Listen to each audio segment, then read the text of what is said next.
Alright guys, right here is everything that you're going to need in order to change your diff fluid on your Nissan 350z. First thing you're going to need is a gear oil pump.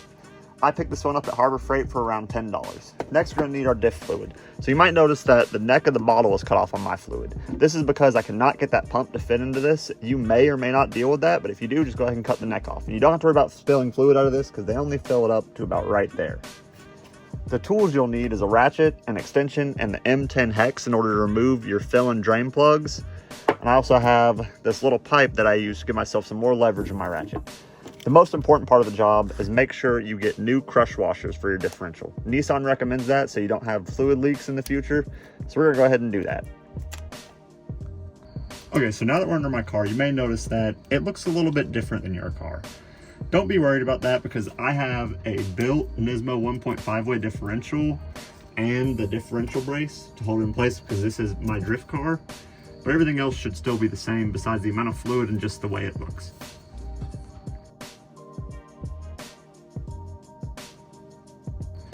First step of this process, you're going to remove the differential fill plug, which is right up here on this side of the differential. Do this one first so you don't have to have the oil pan in the way while the diff fluid is spilling out, which, as you can see, I did not do that.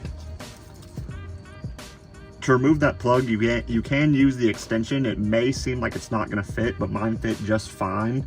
I was able to get in there real easy, and just once you break it loose, take off the extension from the ratchet and just use the socket right there to twist that plug all the way out. Just make sure you don't drop it into your oil drain pan.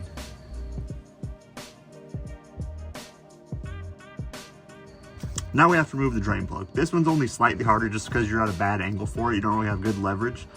So what I did was I put the ratchet pretty much parallel with the ground, and I put that extension onto the end of the ratchet to give myself a little more leverage. And I was able to get as low as the ground as I could and break it loose. Once I broke it loose, I slid the oil drain pan up under there and took the plug all the way out.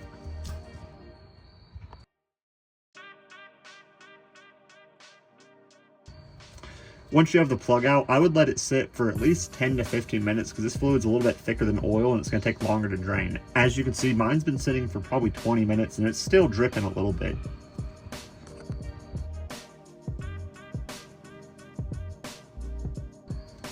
Now that we've waited till the fluid's barely coming out, we can go ahead and reinstall the drain plug.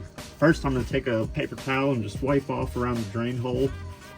Just get any of that fluid that's fell off of there cleaned off. I'm going to go ahead and install the drain plug.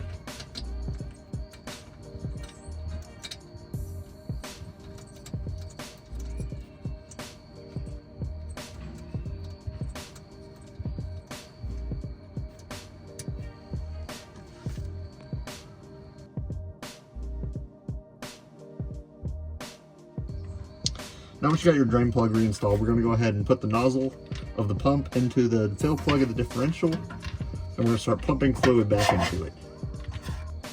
So at a certain point, once you've put roughly about 2 bottles into the differential, you'll notice there's fluid pouring out of the differential. This means the differential is completely full. Now just wait a few minutes, let that dripping stop, and then you can go ahead and put the differential fill cap back on.